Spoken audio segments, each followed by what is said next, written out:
वळूयात पुढच्या बातमीकडे। बोगस बियाण्यांच्या मुद्द्यावरती विधानसभेत चर्चा झाली आहे। बोगस बियाणे तयार करणाऱ्या कंपन्यांवरती कारवाई करा अशी मागणी विजय वडेट्टीवार करतायत।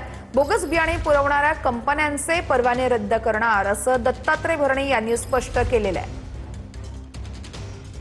अध्यक्ष महोदय, निकृष्ट सोयाबीनचं जे बियाणं आहे यामुळे विदर्भातील अकोला, अमरावती, वर्धा, गडचिरोली, आपला चंद्रपूर या जिल्ह्यामध्ये या बियाणाचं उगवणच झालं नाही।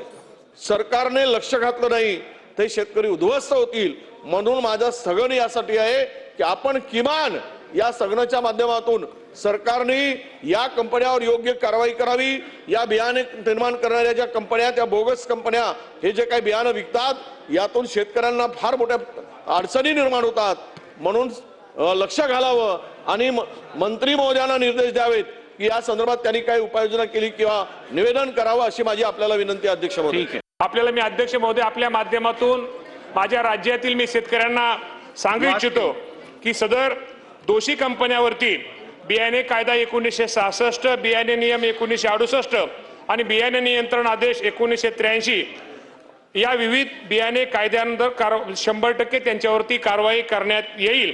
आणि आता ताबडतोब यामध्ये दोषी कंपन्यांचे बियाणे स्टॉप टू सेल आणि नोटीस त्यांना ताबडतोब येईल आणि त्यांच्यावरती बियाणे विक्री परवाने रद्द करण्यात येईल।